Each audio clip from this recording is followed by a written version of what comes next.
That was fast. I've had cast where I literally need to wait. There was DreamHack about a month ago or so. We literally had to wait about 3 hours for a game, which was lovely. Well, this time Mouseports is involved, so... Nah, actually the Vega guys were online very early on as well, so... Usually you don't start before it was scheduled, but... Yeah, that's fine, I guess. Yeah, definitely. And HeroMarine against LiveZerg. HeroMarine has extremely good TVZ. It's pretty insane, like how good he plays against Zerg. He recently won against Red and Czech, the Korean Zerg as well. That's awesome. So, yeah. But I know that LiveZerg has some very tricky builds, and sometimes HeroMarine gets a bit too greedy, and then he just dies to some kind of early aggression. So let's see what will happen here. Yeah, would you be so kind to do the introduction, sir? I'm in the top left corner of the map. It is Roxkiss LiveZerg. Doing all my ADBC spins right here. It's amazing. The Russian Zerg, by the way. I'm a bit confused that he is playing for them, if I think about it, but maybe there's some kind of rule that you can have a Joker.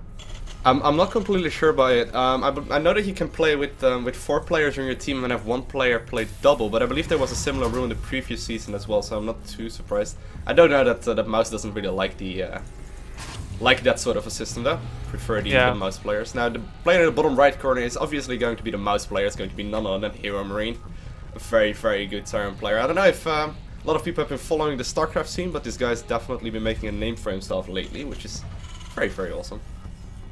Yeah, he had some very good results lately. He played very strong at the Home Story Cup as well. He dropped out against Lenok, I believe. He couldn't beat him, but he had some very good games before, and he also qualified for the EPS playoffs, which will be in December. I think at the 15th.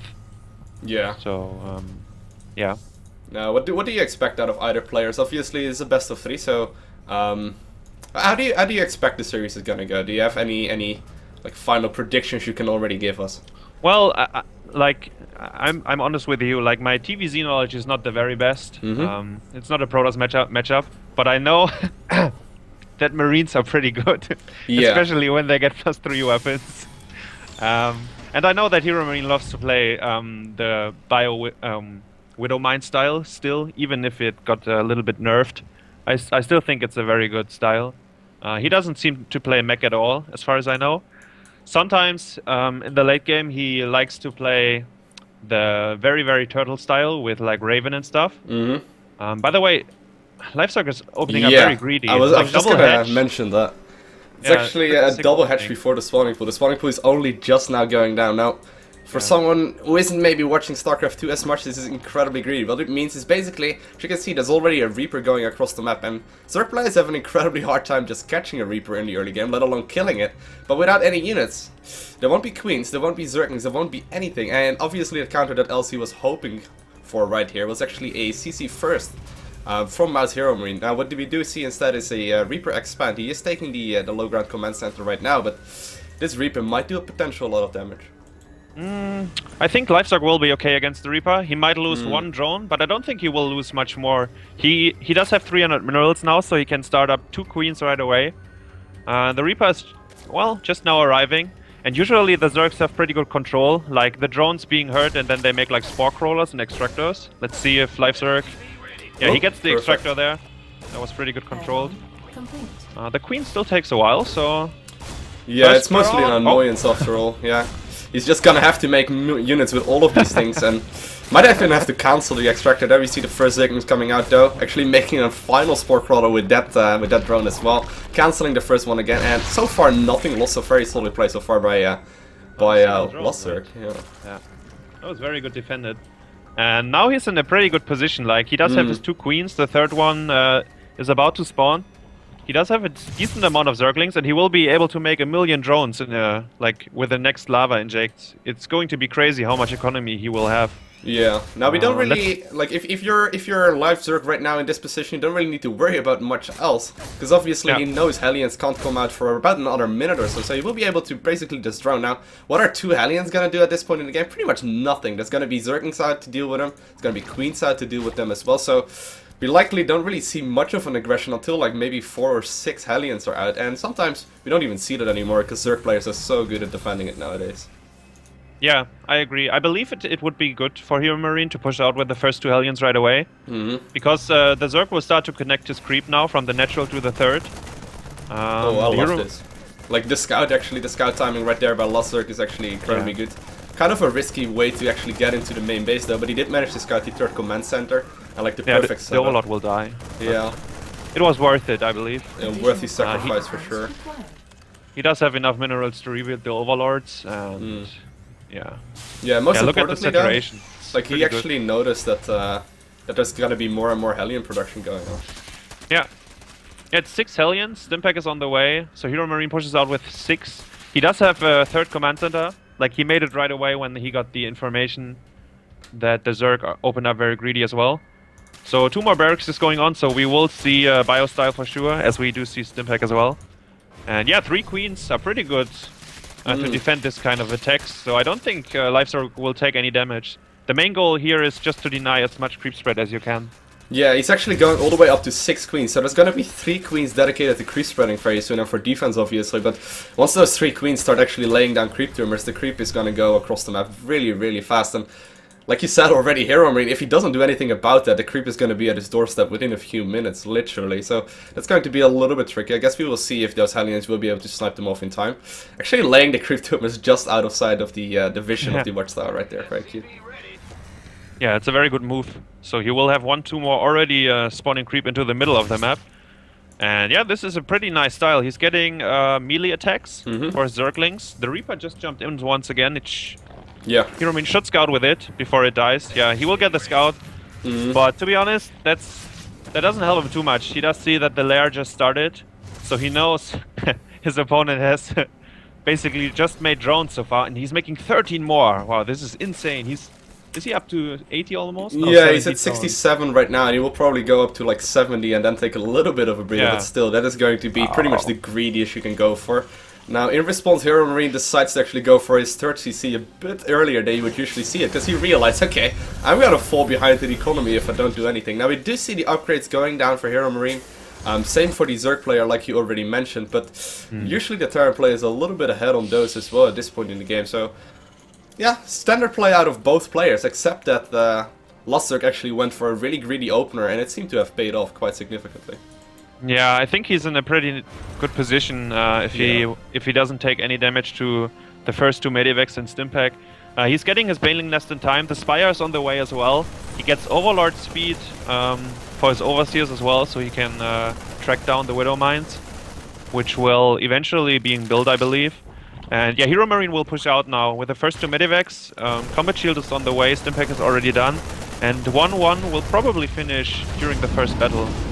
Yeah, he's actually gonna load up the Medivacs and maybe go for a little bit of a drop at the fort base. The fort base has actually already gone down. Did HeroMarine manage to scout that? He doesn't quite know about that quite yet, but he might be able to pick it off. 2 Medivacs with the Marines actually do a lot of damage, and like you mentioned, Stimpack is already done, so they will be able to do quite a lot, but still, it is going to be a pretty good situation right now for LiveZerg. I guess this is exactly what he hoped for at this point in the game. Yeah. Well, the Medivacs are still chilling, and actually LiveZerg is going for a counterattack here. HeroMarine needs to be very careful. He doesn't... Well, he has 1 bunker at the 3rd base, but it's pretty much in the back, so the SCVs are still in danger if the Banelings decide to attack. But the Medivacs are arriving, and LiveZerg is retreating. Let's see if he can get the hedge, but I don't think so. Nah. No, there should be enough. Now, you might be able to pick off the Zerglings. I don't know exactly where the Banelings are at, but at the same time, the Marines are actually also moving across the map right now. And actually, he does have a pretty hard time dealing with these double drops. He does manage to pick up with a little bit of his army, but pushing on and actually killing a bunch of creep tumors with the rest of it. So all in all, pretty good engagement right here for HeroMarine, actually getting the supply advantage right now as well. Yeah, that's extremely important that he clears out the creep in the middle. Like, his drop is dealing damage, but that's not the main focus right now. If he cleans all the creep, then he doesn't need to be that much scared of the Zerg attacks for the next 2 minutes or something. And he just saw that the first mutas popped out. And the 2-2 timing for both players are pretty much the same. Like, they're really on top of their upgrades. They didn't miss a beat there. And yeah, look at that. HeroMarine is getting 4 turrets in his main base. So he will be fine against the Mutalisk. He didn't kill the 4th hedge, so LiveZerg will be able to get the gas from there. Yeah, which is going to be mostly an annoyance, though HeroMarine did manage to just safely take his 3rd base right now, and it doesn't seem like the Zerg player can do anything about that. Actually, HeroMarine just adding on more and more barracks production, just adding on a bunch of missile turrets as well, and just going to be very risky for LiveZerg to do much against this at all. Most likely going to wait for Marines to push out. Yeah, and he has to rebuild his creep tumors in the middle, because if HeroMarine pushes out, he needs the creep tumors together with the Zergling Banelings to defend. He's setting up a small counterattack on the bottom middle of the map. A few Banelings and a few Zerglings. So he will go for a counter once he sees that HeroMarine moves out, which is now. So he will probably wait a few more seconds before he starts to move in. There we go. But the sensor tower just finished. So let's see if HeroMarine can react in time here. Oh yeah, the Widowmine is actually gonna burrow in time as well, though, so the Zerglings wants to actually move against that supply depot. It's gonna be very painful for them, and he's actually gonna even open the supply depots just to invite him in, but not falling for it though. Yeah, and he retreated with all his army. That was a bit... Well, he even stimmed to run back. Yeah, he even stimmed to actually move back. Yeah. So now he's moving in front to the Zerg once again. The counterattack is going on, but the bunker is filled with units, so that won't deal too much damage. Oh, here we go. The Bane army is actually almost in an engagement in the middle of the map. He doesn't quite want to move on creep like you mentioned. The counterattack got dealt with quite easily, but this is going to be a big fight. He actually is spreading out those widow mines quite efficiently as well. And once more, actually, just picking off all of these creep tumors, which is just so annoying for a Zerg player. But LiveZerg's army is very scary, I think. HeroMarine needs to be very careful. Both players have 2-2. The Terran gets 3-3 because Zerg needs the Hive to get 3-3, which takes up a lot of gas, which you don't have usually when you go for a Muta Bane. Oh, a few Banelings trying to get a hit down if they manage to. Oh, good control there by LiveZerg. Splitting like, he killed 3 Widow Mines with 2 Banelings, and one of the Widow Mines even killed a Medivac. That was a very good trade for him. Now we do see HeroMarine trying to push on the creep a little bit more, but like you mentioned, it's going to be very risky until +3/+3 is done. Usually what we do see end up happening is actually them trading back and forth until +3/+3 finishes, and at that point the Widow Mine has a hard time. Wow. He actually lost a lot of them so far, like 5 of them in total already. Yeah.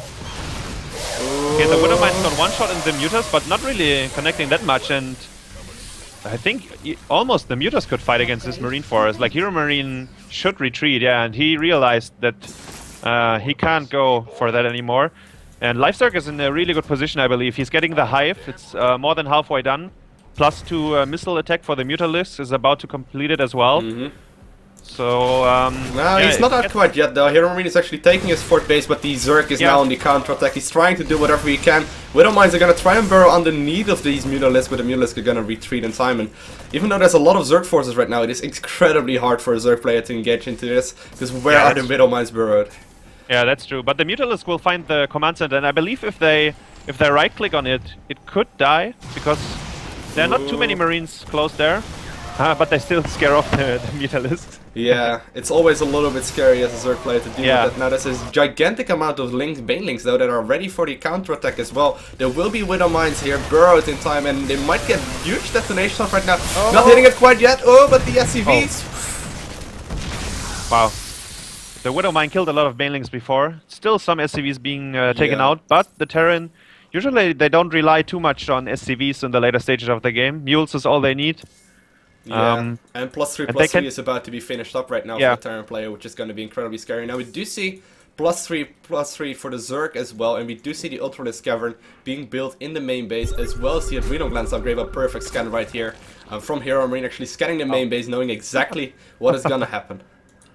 That's perfect timing, and look into the main base of HeroMarine. He's getting 3 factories, he's adding 2 more barracks here, and the 3 factories actually, one with a tech lab, and it's built some Thors, I believe. Yeah, there's 1 Thor in the mix, and we did see that before from HeroMarine against Red, where he gets like this Marine, Widow Mine, and Thor army to fight against the Zerg, which look very strong. The counter-attack though of the Mutalisk. The Mutalisk are actually gonna counter-attack and fly across, and they will be able to just pick off this this command center for pretty much free, and the Terran player is forced to retreat. He can't let all of these Mutalisks just go for free, but it looks like they will be able to deal so much damage before they will be forced back home, and it does look like he's just going to continue the aggression as well, forcing the Terran player all the way back into the natural, and that is going to be a big deal. Likely just going to fly away right now. He's like, yep. Yeah.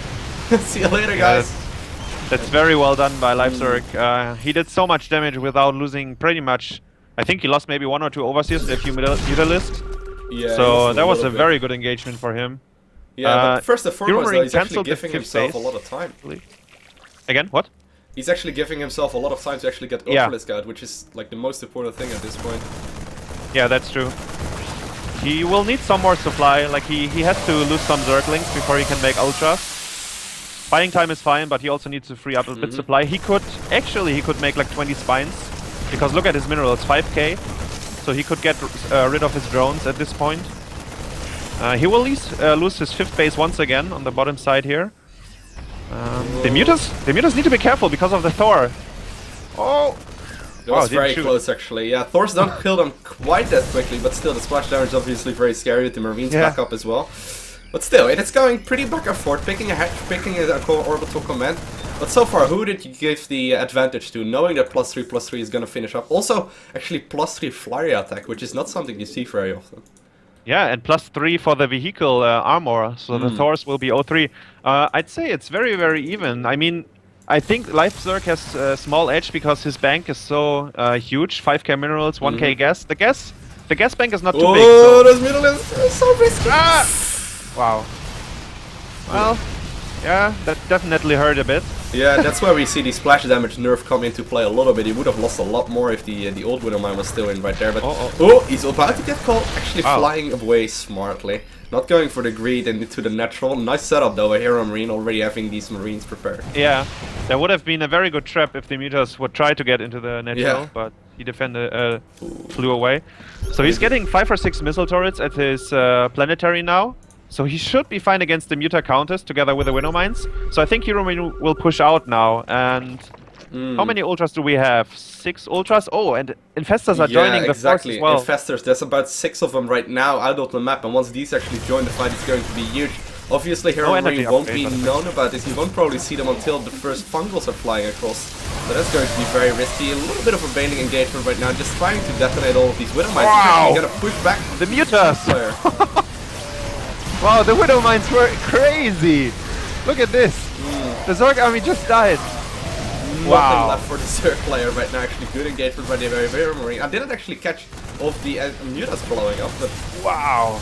I guess the Widowmines did a lot of damage. Yeah, there were like 2 Widowmines or 3, and maybe like 1 of the Thor shots, but they just died right away. They were too clumped up. And, well, he's rebuilding with 8 Ultralisks, and the big problem here, the Infestors didn't have the energy upgrade, so they couldn't use their fungal. Look at this, like they have the fungal now, like 1, 2, 3 or 4 fungals, but they couldn't use them in the fight, which hurt him quite a lot, I believe. Yeah, that's definitely going to be a big deal. Yeah. Now very soon we'll probably see HeroMarine just trade all of his SCVs as well. He doesn't really need them anymore. If you take a look at the bases, there are just so many mules down everywhere. Going to be a little bit of a counterattack into the planetary fort as well. There's also an engagement in the middle now.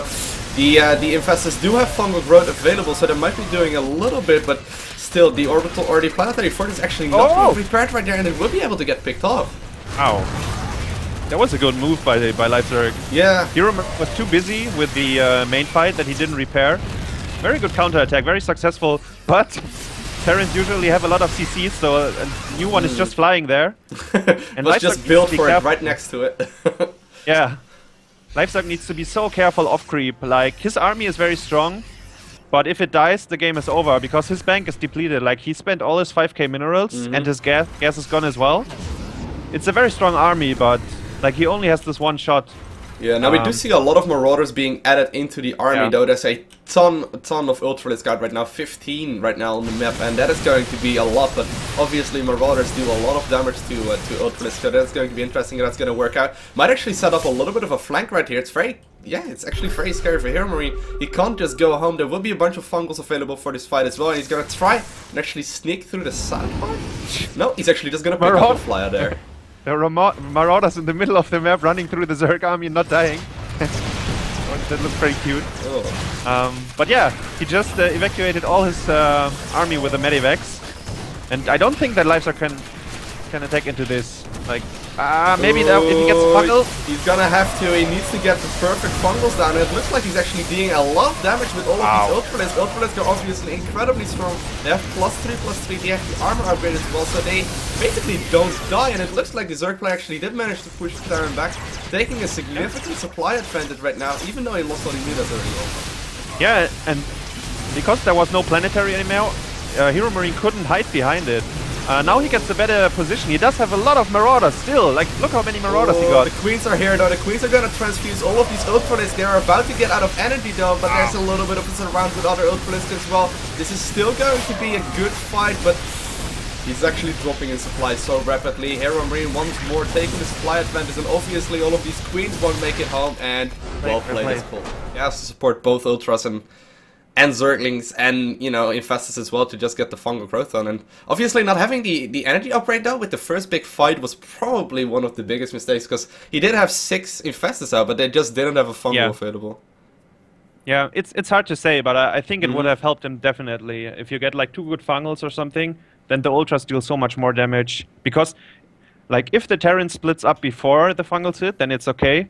But if you catch the Terran while splitting up, then the Zerg will win the fight usually. Yeah, in a very convincing way. Oh well, here we go. Spawning in the top left corner of Belshir Vestige. There we go. I actually remember the map name for once. It's going to be none other than Rockskist LiveZerg. And his opponent for this game is going to be the player that actually took game number 1. It's going to be Mouse HeroMarine. Yep. Pretty cool game on Frost. Definitely. Belshir is a bit smaller, so it's harder to take like a 4th and 5th base for both races.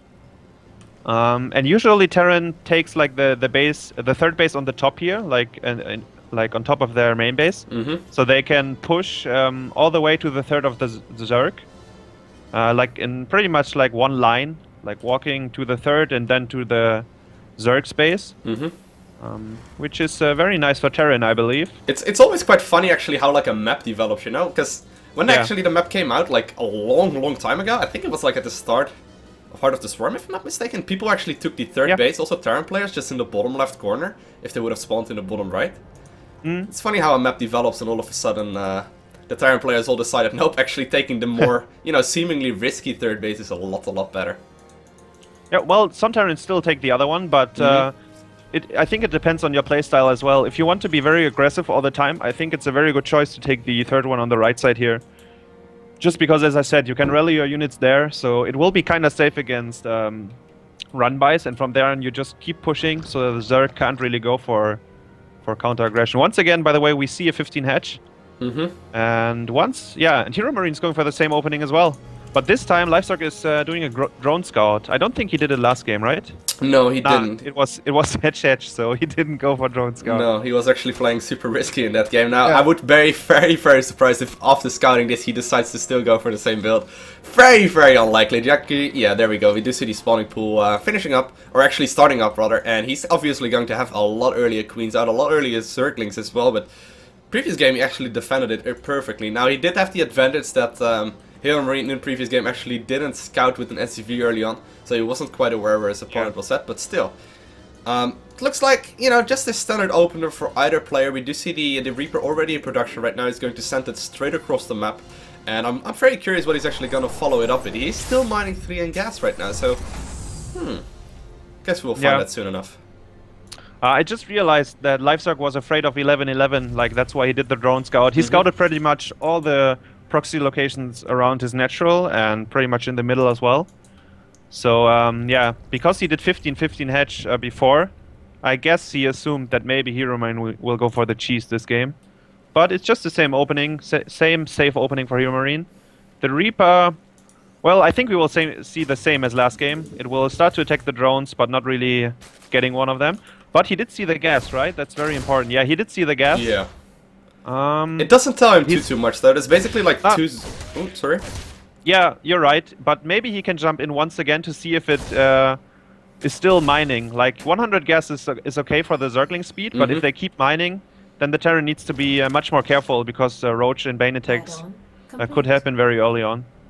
Yeah. But he needs the second confirmation for that, which is pretty hard to get, I believe. Yeah, now like you mentioned though, there's not gonna be a follow-up on the gas. He's just getting the Zergling speed, actually pulled all 3 out of gas, and just forcing a bunch of Zerglings with this first Reaper is exactly what he meant to do, actually forcing 6 of them in total. LZ might be able to go for a little bit of a counter-attack once the thing finishes, but honestly, 99 of the Terran players, or 99% of the Terran players rather, will have just defense ready in time. We do see the first Hellions in production right now, and we do see a starboard follow-up right now, as well as a tech lab. So would you reckon we're gonna see some Banshee play? Well, it could be Banshee play, but it could also be like very fast impact, as we saw last game. I don't think it will be Banshee because he's on 1 gas, right? But yeah, he could still be. It could be like Hellion, Stimpack, and 1 medevac timing or something. But LiveZerg gets a very good scout off, and no, I guess you're right. It will be 1 Banshee, I believe. Yeah. It's very, you see it a little bit more often. There we go. We do actually see the starboard being switched over on the tech lab. We do see it more and more often, just not getting the cloak upgrade because the cloak is just very expensive. But Zerg players in the early part have like a really hard time dealing with this, and obviously we do see a quick third. We do see a quick third hatchery going down right now, so we don't see any kind of 6 queen shenanigans like we had in the previous game. And 3 queens, you know, even though he's going to add on a 4th right now, it is going to be pretty tricky to actually deal with the Banshee. And at the very least, it can deny a ton of creep. So 1 Banshee, I quite like the choice. He's actually going to even wait with the Hellions to move out, which might actually indicate to LZ that something tricky is going on. And it's also like super safe. The way HeroMarine plays, like he saw the gas, but he couldn't get the second confirmation if gas is still being mined. By the way, the Reaper is just jumping in, so he spots everything. But what I wanted to say, if the Zerg goes for roaches or Bane attacks, then this 1 Banshee can turn around the fight by itself. Like, it's so helpful if the Zerg goes for some kind of cheese play. And now with the aggression, like 6 Hellions and 1 Banshee, as you mentioned, if there are not enough queens, the 3rd base will be in trouble, and it's going to be hard to saturate it with drones right away. He does have 3 queens and a spore on the way, so... Yeah, it's quite a risk to actually move into the natural. Now, he will be able to actually, at the very least, scout this 3rd base, but he likely won't get too much done. It's actually also already a good setup done. Actually, double evolution chamber, a spore crawler in the front as well, so this Banshee should be quite easily dealt with as well. But obviously, it is not completely clear for LZ if this is a cloak Banshee, so he's forced to build spore crawlers everywhere, just in case it is cloak. He doesn't want to lose the game straight up. Yeah, that's true. HeroMarine is getting Stimpack behind this, more barracks. He doesn't have his E-base yet, they are just about to complete it. While, as you said, LiveZerg is getting +1/+1 already, so he will be ahead in upgrades for a while. 1 Viking is being built to kill the Overlords. Yeah, now this is a little bit of a different setup though than we had the previous game. Obviously in the previous game we did see a greedy Zerg play, but the Terran was playing very greedy as well, going for a really quick 3rd command center. Now the command center is quite a bit later than it was in the previous game. He might actually decide to just fly it straight over the 3rd base, already positioning it to actually send it to the 3rd base that is a little bit north of his main, but obviously he didn't get the extra mule that he had in the previous game, which might come into play, but the Banshee honestly didn't really do that much, except for forcing a few spore crawlers and denying a little bit of the creep spread. Oh, the Zerglings might get picked off here. Yeah, quite a few of them died. Good cute move there by HeroMarine. Once again, we do see the Overlord speed going up for LiveZerg. And, well, yeah, the upgrades are just like 30 seconds difference, so I don't think it will matter too much. But I believe that the Zerg always feels pretty good if he's a little bit ahead in the upgrades. Yeah. And both Overlords just died, and yeah, HeroMarine will take the 3rd base on the right side.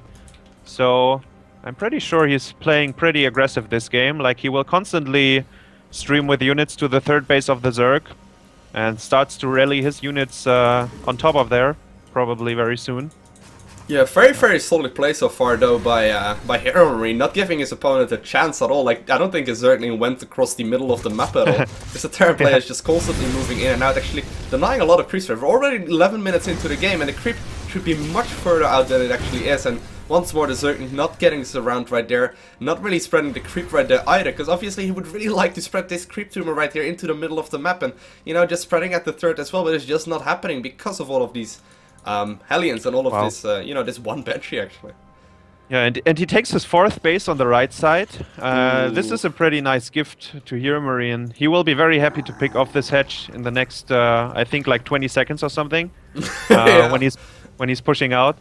And here, I believe that LiveZerg will put the hatch on the other side of the map then, because it's easier to hold. Yeah, this is the tricky part on this map though. It is incredibly hard for a Zerg player to get a fourth base up, and the fourth base is really necessary whenever you're gonna go Muta Ling Bane. Now, he does manage to spot the fourth base right now, it's just instantly being cancelled. I'm not even gonna bother defending it, because he knows it's going to be very tricky. Now, there are a bunch of Banelings.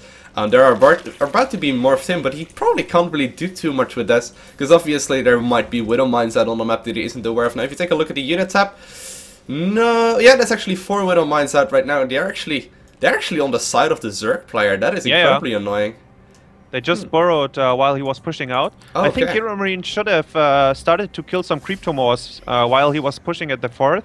He decided not to do that. Maybe he will regret it, because now the creep is starting to spread. Oh, but he's losing 1 queen, maybe a second one. Ooh, just trying to do whatever he can. Now, Baneling Speed isn't quite done. Baneling Speed is actually about to be finished up. There we go, Baneling Speed finishing up, and he does allow to actually push the Terran player back for now. But once more, we are going to get in this tricky situation where the Terran player will be able to start +3/+3 very soon, and the Zerg player won't be able to do that for quite some time. Now, we do see a bunch of Mutalisks in production right now, but Mutalisks are going to be, you know, it's not going to be a very strong unit versus this army composition at all. HeroMarine just trying to do what we can, but we do see a gigantic counterattack though. Yeah, that's pretty sick. HeroMarine does have a small army, or a rather big army at this natural. He's just moving out, so... And the depot is down as well. So if LiveZerg decides to push in a few seconds, he will deal a lot of damage. Maybe it's going to be some kind of a base trade if that happens. Because the Zerg army, like, there is no army at home. Everything. Well, there are some Banelings. But let's see. Like, he's pushing into the natural now. Here we go. He's gonna try and get in there, and he does manage to do exactly that, because the depot is down, and yeah, the Terran player is actually forced to move back. Not gonna go for the counter attack. The depot in the main did get lifted though, and he will be able to do quite a bunch of damage to the natural, but still, a bunch of Banelings. Ooh, barely not actually getting the hit on these SCVs, which you would have loved to get. Actually, repairing the depots in the main base as well. And actually, very solid defense right now for HeroMarine. Pretty much perfect. 2 SCVs killed. Like, he killed nothing with this. I'm so confused. Like, how did that happen? Solid play. Oh, here we go. There's a bunch of Banelings at the 3rd base. Will they actually be able to outrun the SCVs? SCVs gonna get them. Ah, you can load them in. Oh, a bunch of them. Okay. How many did die? Well, 11 SCVs. That's still okay for the Terran, I believe. Yeah, look at the supply. Just yeah, look at the supplies, it tells like, everything. all the Zerglings, I'm so confused. Like, how did it happen that he didn't kill much more with this? I think it was very good reacted by HeroMarine to lift the depots in the main base. And then there was like 1 Widow Mine killing 11 Zerglings with 1 hit. Because they were stuck at the depot in the main. And also the SCVs were running away pretty quickly. And now he's going for the counter. 3-3 on the way. +2/+2 is finished for both players, but HeroMarine's army is so scary. Yeah, and in this position, you can't fight against Widow Mines, I believe. No, this is going to be incredibly tricky. He needs to get really good hits with these Banelings. Actually getting decent hits right now, but not killing everything. Doing a little bit of friendly fire, but this is just the point where the Zerg player starts crumbling apart. Obviously, +3/+3 is in production right now, so this is really not the push that is meant to kill the Zerg player quite yet, but really, this is just meant to just try and put as much aggression as you can now. There's a little bit of a counter attack once more in the natural, but he might be able to just pick off the 3rd base. Yeah, he almost lost his CC to this, and HeroMarine being distracted because of the counter-attack. Now he has to retreat with all his medivacs. Well, there's still some Marines. Actually, that went kind of in favor, considering everything that LC had. This is actually quite in favor of him, because it looked to be a lot more grim than it turns out to be. We'll be able to kill a lot of medivacs right now, and medivacs are the one unit that you don't want to kill. You know, it's kind of like the sentry. You don't want to lose him. I agree. The counter-attack was indeed very good. The wall wasn't completed again, as the bunker died before, and it's still open. Like, the Zerg could still stream in with units. These Widow Mines still killing some stuff. They're killing a lot of things right here. 8 and 2. Pretty sick. Oh, there we go, the Overseer. It's actually morphing right next to it, so now it will actually go down, but they definitely paid for himself. He's actually moving in another Widow Mine right there, just trying to get into the mineral line, but nope, not getting it. Now here we go though, this is a never-ending Terran push. 3-3 isn't quite done. It will be done in about, let's see, in about a minute or so. But still, he's just going to try and push back the Zerg player. Now we do see a little bit of a drop. There's a drop on the left side as well, killing drones, and the Queen with a Widow Mine as well. Ooh, pretty nasty to all the Mutas though. Oh, he's killing the X. Well, that doesn't help. Okay, so the drop will be taken out. does HeroMarine have a 4th CC is the question here. No, not quite yet, so... yeah. I think this game is... Well... but 3-3 is about to finish, so... exactly. Yeah, it's going to be very hard for the Zerg, even though he did a very good job with the counterattack. Oh, the mutas are flying in, but... Yeah, the mutas are once again going into the natural, and there's still no defense. There's a bunch of reinforcement that are right here, but still... +3/+3 will be able to finish off before it... Yeah, it won't actually get picked off. He was attacking it for a little bit, and deciding to just go on, and this is where Marines become incredibly scary. Now, these, as you know, the Mutalisks are trying to do what they can, but still, it's going to be very tricky. We'll be able to try and go for a little bit of a counter-attack, but it's going to come out ahead here. Yeah, 3-3 Marines against 1-0 Mutas. Like, the Mutas die so quickly against these Marines. And at the third base, well, the Widow Mines are still alive. They killed some Banelings, but HeroMarine lost his Marines, and the Mutalisks are going to intercept the Medivacs. Once more, a lot of Medivacs actually went down so far, which is just very, very annoying.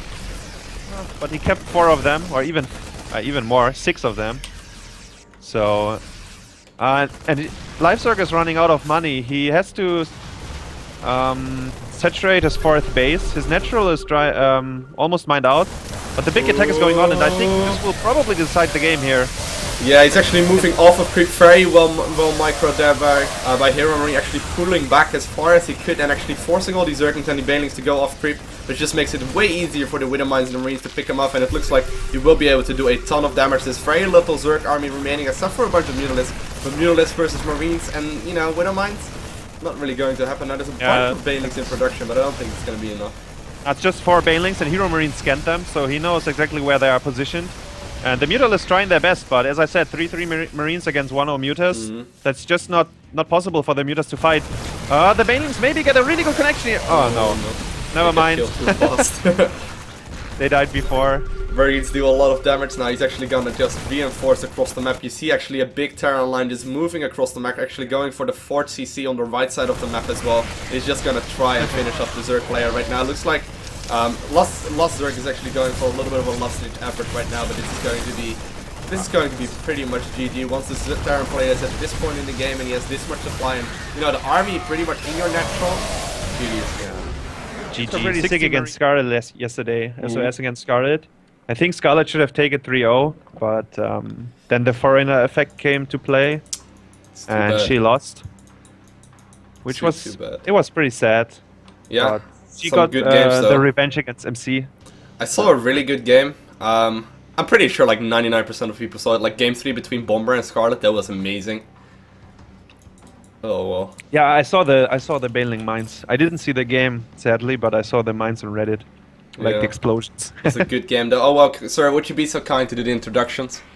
Yes. So on the top left, we do have the Protoss player Mana playing for the team Mouseports, as the red player going for the pylon on the low ground, sending out the scout, and he will find his opponent on the bottom left.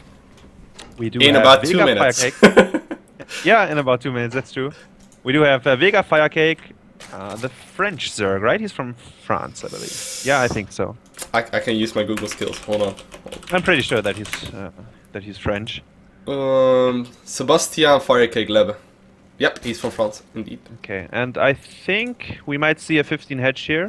Let's see. Yeah, very, very common opener right now. It used to be a little bit tricky, but honestly, this is a 4-player map and a lot of Protoss players either like opening for a Nexus first, or they're actually going for a Gateway expand. Now, it does look like it's actually going to be a Forge expand right now, and he's actually sending out the second probe as well.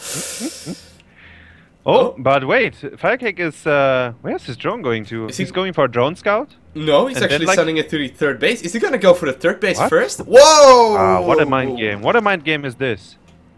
Like, so Mana will find the main base and he will see no hedge at the natural. Will he scout the third is the question. No, I don't think I would do it right away. I've watched a lot of StarCraft and I've never seen a Zerg player take the third base first. Is he gonna go for an... Oh, no, he's actually just gonna go 3 hatch before pool, but just in a little bit of a different manner. That's interesting though, because Mana will definitely notice this timing is off. Now this drone was a trick. Like, he makes the pool anyways. Like, this drone was just to trick you. Okay, I'm going 15 hedge now. Huh. It was a bit delayed. I mean, the timings were off, so Mana should be confused. And yeah, he will scout once again. Yeah. But the second probe is going home already, and yeah, he will not scout the third. Wow, this is pretty nasty by FireCake. Let's see how it works out. Yeah, this is going to be interesting. Obviously, it's going to be a little bit tricky with the Queen injects and just, you know, defending 2 bases at once, because you pretty much don't have them connected for the first 10 minutes or so, but does look like the 3rd hatchery goes down as well, and indeed, now the question is, will Mana notice that this is a little bit of a tricky kind of play? Because obviously, he noticed that the natural was later, but will he notice that the spawning pool is going to be late as well? Yeah, he does see it finishing up, though. Yeah, the Zerglings usually spawn at, I think, like 3:35 or something. Yeah, something like that. If it's like 14 pool and then hatch. So he definitely knows something is wrong. Maybe he suspects a proxy hatch somewhere. He's he's blocking the entrance with a probe.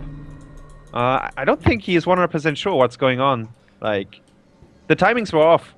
Yeah. Like, that either means, like, the opponent made mistakes, but FireCake is not the guy who would make mistakes that early on. Or Mana just missed something, and yeah, he will find out now, because the probe is heading to the 3rd, and the creep spread is so far out already that he has to know that this was like the first hatch being built. Yeah, now he knows exactly what is going on. He's probably just as confused as we are right now, because obviously it's just mostly a mind game more than anything, and it's kind of funny how StarCraft developed to that point right now, where you actually apparently want to take your 3rd base as your natural instead, which is kind of funny. But like you mentioned, he probably expected something like a proxy hatcheries with some weird Zergling kind of all-ins or whatever, so he was actually blocking right there with a probe right now in the natural, but Mana probably pretty happy with the way things turned out. He was actually going for a pretty greedy build himself, and obviously...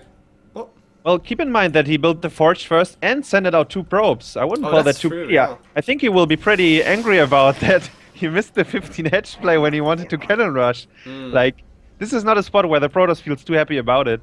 Because the Nexus was delayed by quite a bit, as you made the Forge before first, and then even like 2 probes being sent out. So he definitely wanted to cannon rush. And there was the opportunity, as it was a 15 hatch, but he couldn't take the chance, as he was tricked by FireCake. And he's getting the robe, and I think the Overlord will see it. Well, maybe not. It's so close. He's likely just gonna send it to the back of the main base, that's usually where like Stargates and all what kind of stuff is hidden, but... Yeah, he saw it, so... Did he see it? Jackpot. Oh, there we go, yeah. Like the Overlord has like... binoculars or something. Yeah, man. Have you seen the eyes of an Overlord? Well, yeah, there are quite a lot of them, right?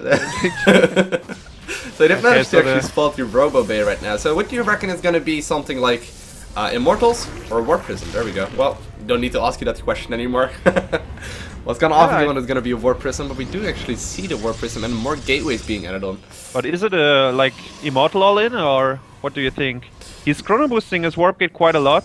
Could it be like a Warp Prism +1 Zealot harassment while taking a 3rd? What we see quite a lot right now, though, is a lot of sentry drops in the main base. I'm not completely sure how well that's gonna work versus FireCake, because obviously what he would try and do is actually drop over here and put force fields on the map, but how many gateways does he have in total? It's 1, 2, 3, 4. But on those positions, I think you can't really fly into the main base unseen. Yeah. It's just light harassment, I believe. Like, he will warp in 4 Zealots, and they will have +1 at the natural, and then he's trying to force field the drones in. And the question is, will he follow it up with an Immortal all-in, because he's building Immortals, or will it just be a safe 3rd base with Immortals? Both is possible for Protoss at this point. Oh, here we go, though. The Zerg player is gonna see it very, very soon. What is he gonna do? Is he actually gonna go for the ramp? He does look like he's actually gonna go for the ramp, and he will be able to just blow. Oh, but he missed it! He missed it! Oh, okay. There we go. He's actually gonna warp in more and more Zealots, but still. Funny. Just flying in, like, I don't give a shit. Like, everything sees me, but I just don't care. He has to warp in Sentries. He should chrono boost his gates. He does have 1,000,000 chrono boost. Yeah, okay, there's a 3rd sentry. But Roach is being popped, so... Oh wow, 1 sentry died. How many drones did he kill so far? Not just 2 of them. And he will run out of force fields, so... Okay, it was... In the end, it was still just some light harassment here. Not a commitment to this kind of push. Yeah, he really didn't care about these spawning positions at all. This is a nice low positioning right here, though, with the Zealot. Yeah. Gonna pick him. Oh no! Yeah, there we go. He's actually gonna pick him off, losing 1 Zealot. Really not taking that many losses, doing a little bit of damage, but no 3rd base though. Oh, there we go. Look at the follow-up: Robo Bay and 2 Stargates. Mana's going crazy.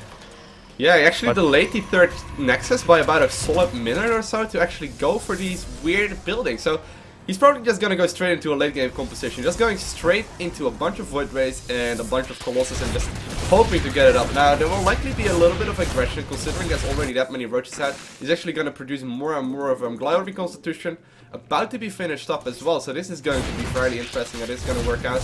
Looks like the Zerglings are just barely not gonna be enough to pick up this Nexus, but these roaches, they definitely will be. Yeah, he needs to chrono boost his Void Rays. Void Rays are very, very good against Roaches, but you're right, the Roaches are already there, the Void Rays will be too late. Mana has to cancel his Nexus, and I don't think if I like his build here too much. Yeah, he needs the third base, he just doesn't have the gas to support all of this. Yeah, that's what I mean, like, he will lack a lot of gas. He can't even start Thermal Lens right now. And the Spire is on the way. What did he... Okay, so FireCake didn't scout anything so far. I mean, he knows that there's a Robo, but he doesn't know the follow-up. Yeah. So the question is, will he go for Corruptor timing or just pure Mutalisk? Both is possible at this point.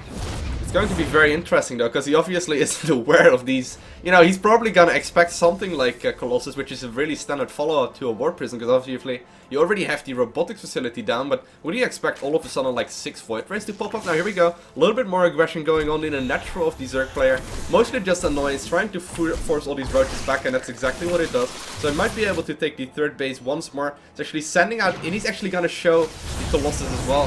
He actually showed the Colossus, not showing. Is he going for an all-in with this? Like, I don't know, he's making the Nexus. No, I just thought maybe he would fly over and kill everything with a Void Rays, but... Void Rays are so good, but not quite that good. And we actually see a Corruptor follow-up as well, so... And this is good for mana. Like, Void Rays are great against Corruptors. If mana builds like 2 more Void Rays, he should be fine against the Corruptor timing. And this is only backed up with Roaches. There are no Hydras. Let's see, how many Zerglings are on the field? 24, well, that's a decent number. And, well, the supply speaks quite an impressive story for FireCake, but if mana positions well enough, and actually he's moving out, so this is not the perfect position to be in, but this is going to be tricky, let's see how this turns out.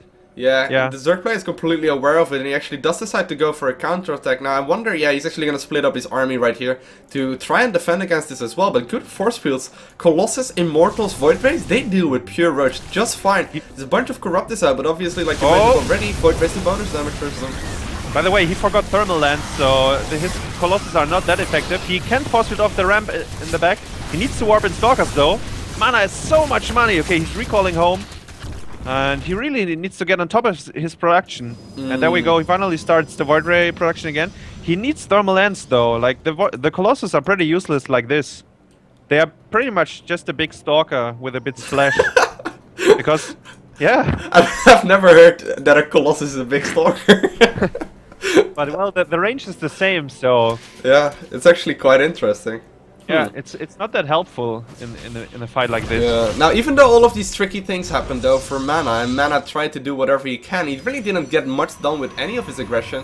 And on top of that, there's no Nexus up. Once again, he's gonna get this third either cancelled or picked up. Cancel is actually used right there. Of course, it's going to be very hard. He's actually gonna try and surround this army. Roach is coming from all sides, and actually, yeah, he's actually forced to recall. Oh. Okay, so yeah, FireCake is in a pretty good spot now. He started to make mutas as well, so he's in a muta transition. And Mana is getting a fleet beacon on 2 bases as well. Pretty much every tech on 2 base. Thermal Lens is still delayed, and this Colossus will be picked off with ease. The other Stalker still, the other Colossus, sorry, don't have Thermal Lens. And yeah, look at this. FireCake has a 4th base, mining gas. His creep rate is decent. He's getting 2 mores. Keeps making Mutalisk and the +2 flyer attacks. Yeah, he's just gonna deny the third for forever, basically. Mana can't move out. There's pretty much nothing he can do. Yeah.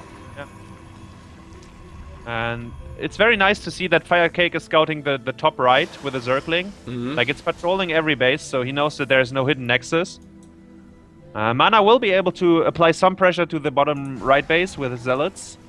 And actually, FireCake is at 200 supplies, so will take a while till his units are in position because he doesn't have any production going right now. He might actually be able to pick up this hatchery. Zealots do a ton of damage, obviously, to hatcheries, and yeah, the Roaches are trying to go across the map. They're like, guys, wait, don't kill hatchery, wait, and it actually will be able to just pick it off for practically free. Just a bunch of Zealots taking a hatchery right there. Definitely a little bit of a win right there for Mana, but it looks to be mostly just a moral victory now. Going to be interesting. Maybe Mana should just max out on 2 base, I think. Like, he should... It sounds very retarded, but I think maybe that would be the best way to play out this game. Like... Let's hope that doesn't force Swarm Host. That's all I'm hoping for.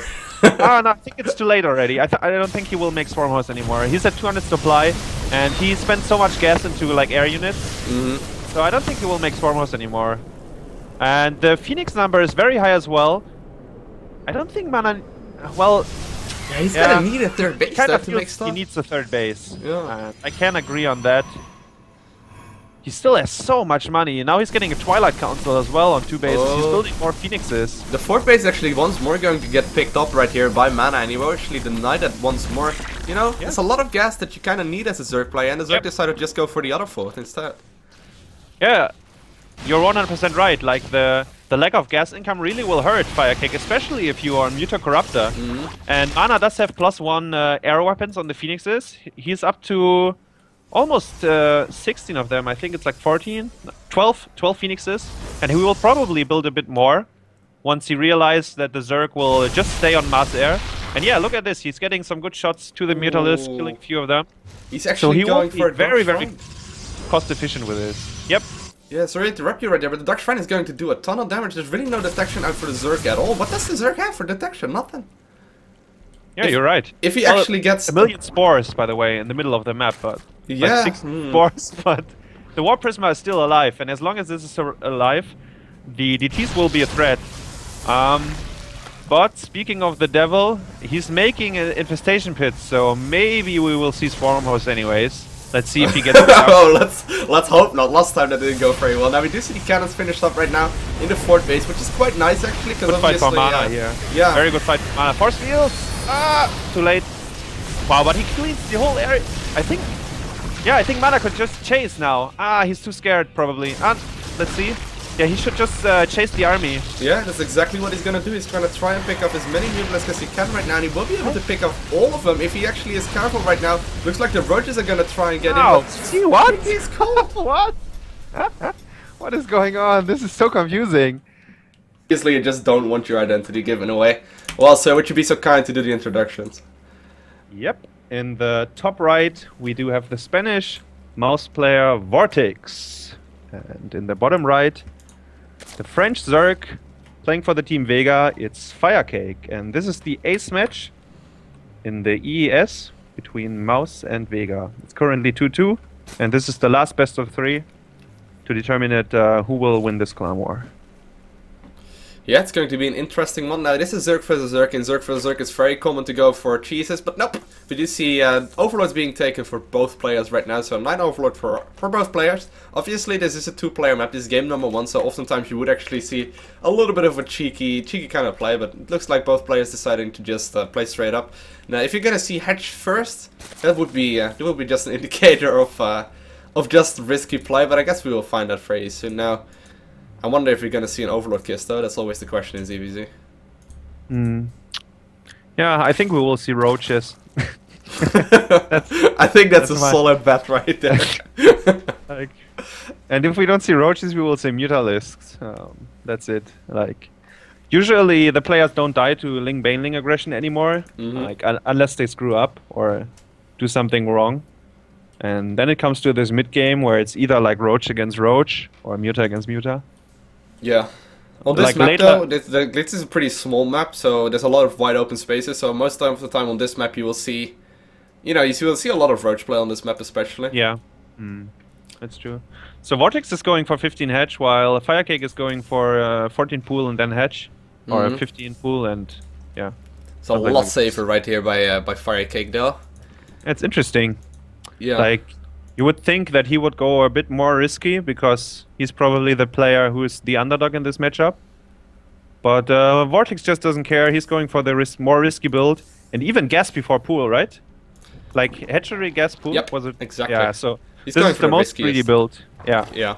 Now this also is obviously giving a little bit of an indication to FireCake, like, come at me bro, just cheese me in the second game, and in the second game I will go for a pool first. It's always like a little bit of a weird kind of meta game or like you know, it's just players trying to trick each other, and obviously Vortix took a little bit of a risk, but it will open up a little bit of counter-attack. What the gas before the spawning pool allows is the metabolic boost upgrade, which is the zerging speed to line up with the first queen injects. Now, it might sound a little bit like a little bit difficult, but it basically means that he can go for a lot of zerglings at the fastest moment, pretty much, and you will obviously have zergling speed very early on those. So we might be seeing that. You know, obviously, like you mentioned already, though, FireCake, very high level Zerg player, probably won't die to something like that. Nah, he shouldn't, and yeah, let's see. I mean, Vortix, he did see the hatchery, so he knows it wasn't hatch first. And FireCake, yeah, pretty much the same story. The Overlord saw everything. Vortix is still mining gas. He started speed right away. On the other side, we do see speed a little bit delayed, but actually, I don't think it mattered too much because.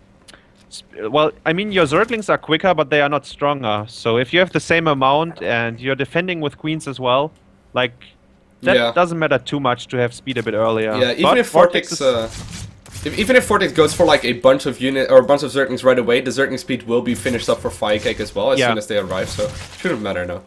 But the Baneling nest is like 20 seconds difference here. The question is, will Vortix start link production and try to be aggressive? But I don't really think so, because then he would have already started the Zerglings, right? No, he would start them right now. The first Queen injects pop off right now. What will we decide to go for? No, he's actually going straight into a drone, so making a few Zerglings just in case, you know, they're probably just going to plant those like in the natural, just in case it turns out to be necessary to morph a bunch of Banelings when your opponent goes for that push, but turns out both players just playing it safely, knowing that they, you know, the other player will likely not die to it, and you know, even though 2 Zerglings doesn't seem like a lot, 2 Banelings is going to be, you know, it's going to be better than nothing versus like 20 Zerglings. Yeah, that's true. Both players decide not to make a spine crawler here. Sometimes, but we do see a Roach Warren for Vortix, so he's going to be aggressive with this, right? Yeah, he's actually adding a second gas geyser as well, so he will be able to push quite a lot of Vortix out. But the Zerglings try to scout, but very good queen positioning here from Vortix, but he does see the second gas, so the question is it an indicator? Because the gases of FireCake are just going up, so... It's not quite an indicator, actually. Usually what you would see is like a lair in the main base, then 1 gas in the main base, and then like slowly add on the 3rd and the 4th gas. So you might have guessed that was actually the 3rd gas guys from Vortix. Now once more though, the Zergling's gonna try and get in here. He's once more gonna scout. He will notice, okay, the 4th gas isn't up, and he will be able to actually also make it into the main base. Will he be able to actually see the Roach Warren? He will be able to do so, also seeing the lair. And he does have 3 spines building, so... I think Vortix should change his plans and hit the drone button as hard as possible and get a 3rd base now. Hit that drone button. He's making roaches anyways. Let's see if it were to... I don't think it will work out, to be honest. Like, look at the spine crawlers. 5 spine crawlers already. And the Spire on the way as well for FireCake in the main base. It will be very Zergling there. Yeah, 1 Zergling actually managed to move up there, and he actually did notice the spine crawlers all up right there. If you go quickly to the vision right here of Vortix, he is aware of the solid defense right now that is up, and he's actually decided to, instead of making more roaches, he adds a bunch of Zerglings. So what he's likely going to try and do is just blow the, just blow the spine crawlers up and try and win that way. But this is pretty much going to be an all-in for Vortix. If he doesn't kill his opponent with this, it's going to be very hard to fall back on. Now the Spire takes ages to finish up. Oh, look at this! 9 spine crawlers! Like, he has 5 and he's getting 4 more. Yeah. I don't think this can bust this. Like, no, FireCake is aware that this is a complete all-in though. I would be so surprised if that worked. Yeah, I agree. Like, FireCake is doing the right call here. Making more spines. Splitting up the Banelings, making sure they won't be hit by any more than like 2 of his opponent's Banelings. This is going to be very tricky. Now, Roaches are incredibly strong though. They don't have any upgrades, but this seems to be just too many spine crawlers. Obviously, it's all time bomb pretty much, because obviously... Judas are gonna come in about half a minute time. This is crazy. Maybe Vortix can run into the main base if he kills the spines on the right side. And I think that's his plan. And it works! But will be enough though. We see 5 Mutalisks right now in production, and once those come out, they will be easily dealing with all of these now. But they take a while to be built. Like, he will kill a lot of drones here if he micros it correctly. Like, the Mutas still take like 10 seconds or something. Yeah, but the Zerglings are here to... Oh wait, that's Vortix Zerglings, I'm sorry. Yeah, actually Vortix Zerglings. And we do see the 3rd base right now going up as well for Vortix. Now, does he have a plan to deal with this though? He actually managed to cancel he actually cancelled the lair in his main base, so he actually doesn't have any follow-up to this. And, there's no defense really other than like a bunch of support crawlers to all of these mutalisks. So likely what we're gonna see is this third base being picked off now. We don't have a Lark quite yet, so he can't start pooping creep on this third base and make his support crawler that way. And really, was there enough damage dealt? How many workers went down right there? 10 in total only. But FireCake is still ahead in drones. Like, he killed 10 workers and he's like, I mean, he lost 10 workers and he's still ahead in drones. So this is looking pretty bad for Vortix, to be honest. He's only on 39 drones. And, well, the mutas are out, as you said. He's killing overlords left and right. The third base had to be cancelled. And, well, what are you doing now? Like, he's getting the infestation bit, so he will try to come back with infestors, but this is a very tough position. The tricky part about infestors in ZVZ is that you're pretty much gonna need 6 gases. 4 gases is just not gonna cut it, unless you're gonna go something like Zergling infestor. But infestors alone are also pretty terrible at killing mutalisks nowadays, so it's going to be interesting. Now he's adding on more and more queens. I quite like that decision, but obviously it doesn't really open up any kind of timing windows because queens are just so slow. So I'm interested what we're gonna see. Likely he's just gonna try and retake this third base right here and see what he can do that way. There's a bunch of spores up. If he gets a good fungal off, once the pathogen gland finishes, or, you know, when it's hit about 30, he will probably start his infestors. But still, it's going to be interesting. Now, we do see... Actually, this is something you don't see very often. He's actually going for the missile attack upgrade, as well as the flyer attack upgrade. So... And he builds one Swarmhost. There's no Widowmines in this matchup, as far as I'm aware. Actually, he makes more Swarm. Yeah, it's his plan. Swarmhosts are the... It's just, like, it wasn't a joke, like... No, it's actually... It's kind of funny. Wow. Usually what the mutalisks tend to do is actually force infestors. And infestors, believe it or not, actually get countered pretty hardcore by Swarmhosts. Like... Yeah, Fungo is just not going to deal with it, so it's always a little bit of a funny workaround. So sometimes you actually see players just not countering the mutas at all, just letting them run around and try and pick them off with Hyrelisk instead, which is just a big risk. But this is going to be interesting. Now, a bunch of queens are out. He probably will be able to take the third base right here and keep it up. But still, a lot of Swarmhosts are being added on. It's funny to see that the third hedge is pretty much on the same timing here. Like, FireCake's decided to delay his third hedge for quite a while for pretty much no reason, because he had the map control. Can he get a fungal off? Nope.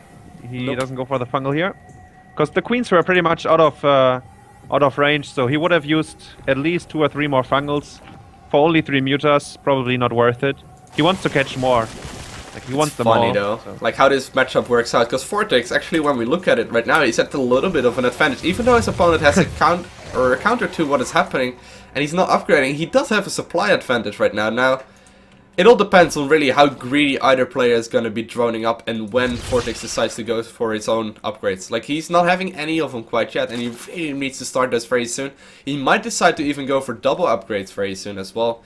But still, like, how greedy are either player going to drone up? We see a lot of drones in production right now for FireCake. Will we see the same for Vortix, or is he going to go for a big push? But Vortix has no idea that they are Swarm hosts, and he's deciding to push out, and this... Like, the Locust will... Well, they will kill his army pretty easy, I believe. So now he saw the Locust. What is his reaction? He's still pushing forward, funneling an Overlord. That's pretty funny. Yeah, this is going to be interesting though, because like there's not that many Locusts out just yet. Obviously there's a bunch of them, and they take a bunch to respawn as well, but he only really needs to kill 1 or 2 waves of them. Once those are down, it's going to be a lot, and obviously he can actually fungal the Locusts as well, and just pick them up for free with the Roaches. So this is going to be a very strong push, and FireCake is aware of this. He decides to go straight for the counter attack and try and pick off the third base, because he probably can't stop this army. Here we go, the Queens are trying to move forward. Interesting push. You're right about the fungal against the Locust. That might be very helpful here. And he's transfusing the Roaches like crazy. Very good control by Vortix, not losing a single Roach here. The Mutas are flying back, and I think you're right, like, Vortix army, wow, this is crazy. I didn't expect it to go like this. I thought the Locusts are much more effective. But here we go, he's gonna move on top of this Swarmhost. Will be able to pick off all of these Mutas, and it does look like he's just gonna go for the Spore or for the Infested Terrans instead. Queens are actually incredibly good against this. He killed the Overseer, but Fungal can still reveal the Swarmhost. Crazy, crazy by Vortix. Like, will it be enough is the question here. The Roaches are starting to die. And he doesn't have the detection. The Overseer is dead, and he doesn't have Fungal to reveal the Swarmhost anymore. Will he be able to pick this off? Looks like it's just barely gonna go into FireCake's favor. Barely. Yeah. Okay, now oh, the reinforcements are coming in though. The Mutalisks are pretty much all dead. Are any of them left right now? There's a few more flapping around, but still. Yeah. But the queens are so expensive if they die. And it was very, very good controlled by FireCake to kill the Overseer. Like, Vortix was on top of the Swarm hosts. And if he would have had the Overseer, he would kill the Swarm hosts with ease. But given that the Overseer died, there was no chance to detect them other than using fungal growth, but he was running out of mana, out of energy, so... Last second transfuse right there on one hero queen. He's like, nope, you're not dying, and still ends up dying right here. Yeah, Lowko's DPS is very high, so the queen had no chance to retreat here. And Vortix is still trying to push here. He rebuilt 2 of the Overseers. Oh, two Infestors died. Yeah, this is going to be tricky though. Obviously, FireCake was droning a little bit earlier when we mentioned that, and that's actually going to come into play right here. There's just a much bigger economy right now for FireCake. If you take a look at income, it's 64 versus 49 Harvesters right now. And it might not seem like a lot, but the longer this game goes on, the bigger the advantage goes into FireCake's favor. Because he's on full base saturation right now, whereas Vortix is only just now starting to drone up his third. Yeah, and both main bases are mined out, so...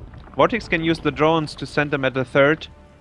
He will still have to rebuild quite a few of them, and yeah, Vortix actually didn't have even the Evo chambers up, so his roaches are 0-0 against 1-0, wow, even 2-0 for FireCake. So yeah, and look at the swarm host count right now. It's rising. He's getting 4 more. He does have spine crawlers, spore crawlers with it. And the creep tumors of Vortix will actually help FireCake to push forward with the locusts here.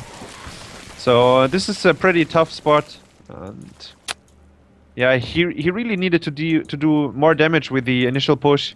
Like either have some Zerglings to run by into the drone lines, or have more Overseers to kill the swarm host. But neither of that happens, so FireCake is in a pretty good position right now.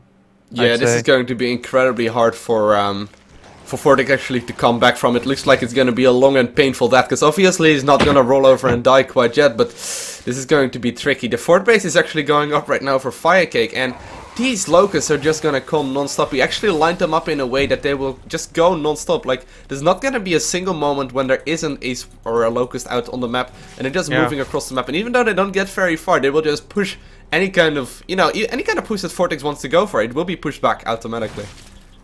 Yep. What a beautiful unit the Swarm Host is. Like, even in ZVZ, I didn't know that this happens in ZVZ as well. Yeah, it's quite a unit. And I'm not the biggest fan of it. Yeah, it's pretty ugly to watch. FireCake having very good map control, having the Mutas on the top base and the Zerglings on the bottoms, so Vortix can't grab a 4th hatchery for now. While the Locust obviously streaming into the middle of the map the whole time. And there are 2 Overlords of Vortix being picked off by the Mutalisk in the middle of the map. Well, yeah. They're actually splitting up. Like, that's gonna make any difference right now. Like, quick, fly away. Oh, well, this is going to be interesting how this is going to work out now. We see actually Vipers being added on as well as Infestors, so FireCake is just going for an incredibly strong army. He's gonna go Queen, Infestor, Swarm Hosts, Viper. Is it Blinding Cloud on the Roach Hydra? And then Funnel? Yeah, Blinding Cloud is going to be definitely what he wants to go for, because obviously it also nullifies the Queen, and basically the only fighting thing that then is left is the Infestor, because it also, it also nullifies the Infested Tyrants as well, so just one or two Blinding Clouds in ZVZ can make a gigantic difference now. If they're fighting on Crypto, it's quite easy for the other player to push back, but still, it's nice to have an hero army. Well, yeah, he will fungal and then use Blinding Cloud, so the other one can't even run out of it anymore, which is pretty crazy tactics here by FireCake. We don't see that too often by other Zerg players. Let's see how he controls it. Like, sometimes Zerg really screw up their control and fail with that, but I'm pretty sure that FireCake has good experience with this style and will be able to pull it off, like the fungal and Blinding Cloud. FireCake will now see where his opponent is located though. He's actually gonna just unburrow all of his Swarmers and move over here, and yeah, this is where the strength of the Locust come in, because obviously they will be able to pick this apart quite easily. Oh, Fungals! Oh, he's fungled, but where's the Viper? The Viper is not here yet, but I don't think it matters. No, he doesn't really need it. It's a free army anyway, Yeah. it's a free army A of million locusts X and being popped. infested barons. Let's just watch pretty pictures right here, it's going to be interesting. Because it does look like Vortix will be able to push it back, but this inevitable new wave of locusts is gonna come non-stop. And The Vipers are coming, by the way. Now they're here, but the Infestors don't have energy for Fungal anymore, so the timing is a bit wrong here for FireCake. Is Vortix getting the hatchery here? That's the question.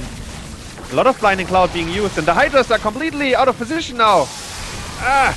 He will be able to pick up the hatchery right there, but was that enough? He basically donated most of his army to do this, and it's going to be interesting. Now, he does have his own fort base up, though, so let's not count them out quite yet.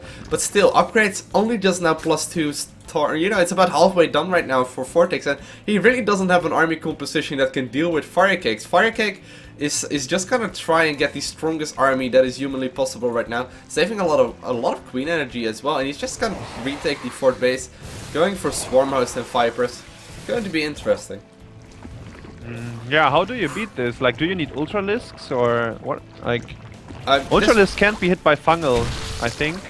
No, they can't. I mean, they can just walk but through. It's still going to be very tricky. Usually, you just need to catch a good moment where you can kind of get on top of the swarm host, which you had a little bit earlier, but then the infested or the overseer died at that point. So usually at this point, it's just going to be a very slow and painful lap. To be fair, for Vortix. The run by with the roaches is quite successful here, killing every single drone but 2 of them, and maybe he will get 1 infestor as well. Nope, that survived, but he will get more drones. So. Very good trade-off with the roaches here. The question is, will it matter at all? Probably not, because FireCake has his fort base running. He has a big bank. He's even rebuilding mutas at this point, which is very interesting. He rebuilded like 6 of them. He's up to 9 mutas once again, 12 infestor, 22 swarmos, and 4 viper. This army is crazy. That is actually quite interesting, though. Because there's actually no armor upgrades for FireCake at all, and now we have +2 finished for Vortix. He's actually going to start out upgrading his opponent, whereas we see flyer attack upgrades right now going down instead of a hive, or instead of a Great Aspire. I actually expected a Great Aspire me to too. go down right now, but we just don't see it. So it's going to be interesting how this is going to work out. Now what he might try and do is actually force all these swarmers to the bottom left corner, then turn around, but it does look like FireCake is just too smart for that. What we sometimes see is that they will like force the unburrow and then quickly go around, because obviously swarmers are really slow, but here we go to the queens! Oh, that is a gigantic pickup. All these queens! He pulls them back. Wow. That is like lifting your own immortals with phoenixes right there. Yeah. That is like the equivalent for Zerg. But very nice save there. Like, he cares about every unit. Pretty cute move. But yeah, this is going to be a very strange turnout of events, because there will be a lot of army that Vortix can afford right now. He's going to throw down all these infested terrans, trying to push forward and try to kill whatever he can. But the next wave of locusts is going to come in. Now we do see a response, blinding cloud going on top of all of Vortix's army, actually forcing him back, waiting for the next wave of locusts to come out. What a mess! Phew. Like, I think Vortix is losing all his army, but he's actually getting to the Swarmos, but there are no overseers. They're just now joining. It's too late. Now they will spawn the new Locos. That was so close, though. You might still be able to pick them up, but no, it doesn't look like Locos are too strong, and they don't quite get the overseer speed upgrade. Yeah, and that's pretty much it now. Look at the bank. FireCake has still 2k, 1.5k. And pretty much 200 supply. I think he forgot to lava inject because all the queens were in the middle of the map. So he can't rebuild that quickly, but he doesn't need to. Like, he can't be killed because of the swarm hosts. How many swarm hosts are left? It's still 18, so he killed 3 or 4 of them. Pretty much nothing with all his army. If the overseers were a little bit closer, he would have killed like 8 more of them. That would have been maybe a game-changing thing. But then again, we see a bunch of roaches moving into the third base. There's Swarm Host ready though. There's Spinefall is ready, and he's just gonna move out again. Yeah. I don't really know what units Vortix could build here to come back at this point. I don't think... actually, he's getting the low-cost upgrade as well, so... Will we see Swarm Host against Swarm Host? We might. That is just a silly fight. Like... It's like Brute Lord versus Brute Lord. Like either thing can actually kill it, and they will not push forward however long it goes on, as long as it's like even numbers. That's going to be a dirty fight. We're gonna see that. They will really pretty much fight indefinitely. Yeah. Ah, that wasn't the deal. I thought Mana FireCake could be the ugly game. Now it's the ZVZ. Like, we got him again. So Vortix starts Swarmos production as well. Yeah, he's just going trying to get the same army, and probably because FireCake won't move out at any point, he will just make more spines and spores. Yeah, we can see he builds more and more spines and spores. So probably Vortix at one point will get 200 supply with Swarmos as well. Oh, yeah. Now remember, this is only game number 1 in a best of 3 series, so if every single game is gonna go like this, it will take a little bit of time. Now, Vortix still just, you know, he's adding in only a few Swarm Hosts. I'm not completely sure why he's adding those in. Does he wants to go for a similar army as his opponent? Actually just replace all of these Roaches and Hydras with Swarm Hosts as well? That would make a little bit of sense, because obviously, you know, the banks are gonna be depleted very soon. Vortix is 20 supply behind, but it doesn't look like FireZerg is gonna push out anytime soon. He is having the 5th base up right now though, but still. How many drones do we have for either player? It's gonna be 54 versus 43. Obviously a ton of static defense in the map, and we will likely see a similar amount of static defense going up for Vortix very soon as well once he maxes out. So, yeah, it could FireCake has no drones, you're right. Yeah. He has no income. Look at the saturation. Ah, no, he just started to make a few more. Okay. But like his 3rd base just has 4 drones. Are you watching the battle? Like at the bottom right corner? Yeah. He literally used a ton of Viper energy to actually pull away a few roaches from the drones right there. Just trying to save whatever drone he can, and he's actually producing a bunch of extra drones again because he realized, okay, I got so few of them. Yeah, he didn't have any income because he was down to like 37 drones. And that's because he made like, I don't know, like 20 spines and 20 spores, and he's still adding more of them. Actually, some of them are losing hit points because they are not on creep anymore on the left side of his wall. And one of them will die. The Spinecrawler will probably die to bleeding out. Yeah, it will. You know a game has gone dull when we're pointing out bleeding Spinecrawlers. Yep. It's dying! Yeah, wow. Oh, it's gonna be the most insane moment. Zoom in. I'm zoomed in. I'm zoomed in. Don't worry about it. Ooh. Oh! Wow, and now he saw it. You probably heard it. He was like, damn it. Wow, so now... Okay, Vortix has how many Swarm Hosts? 24 against 21 in favor of FireCake. What are the upgrades? 2-2 against 3-1 in favor of FireCake as well. As silly as that sounds, though, it does look like Vortix actually has the map control right now. What's the army value? He can actually focus all of his efforts in the middle of the map.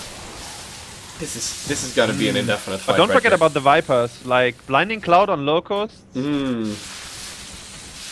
Oh god. Wow. I never saw something like this before. No. So I don't know how it will work out, but I think the Vipers will make the difference. And of course he can abduct the Swarm Hosts, right? He can abduct them. I believe if you abduct the burrowed Swarm Host, it will actually come out unburrowed. But actually, we see a little bit of action right now. FireCake has decided to move out with the Infestors. This is actually interesting timing. He's gonna send them all the way to the top left corner. Likely gonna queue up a ton of Infested Terrans. So here we go. We see more Swarm Hosts though for Vortix right now in the middle of the map. Yeah, and I think it's risky to move out with the Infestors at this point. He will need the funnel energy, but... He's gonna waste all the energy. Getting the hedge probably, but is it worth it? Because Vortix now has the timing to move in. Oh! Infestors being pulled into the spine crawlers right now with the well, abduct. That's how we usually feel. Like you try to engage, but everything just being dragged into the spines and spores. Wow, FireCake is abusing this so hard. Like, I don't think Vortix will be happy with this. And now, oh no, it's Locust against Locust. Like, it will never stop. We see another run by though with Infestors. This is actually quite a good move right now by FireCake though. Because the fight in the middle is gonna go dull, but this is just gonna go on indefinitely, and it's just gonna pick up a lot of bases, which is kind of nice. Actually, more and more of these infestors being pulled in as well. Yeah, I agree. Taking out 2 hatcheries is definitely worth it with the energy. I thought he might need them for defensive purpose, but actually Swarmos are taking care of themselves.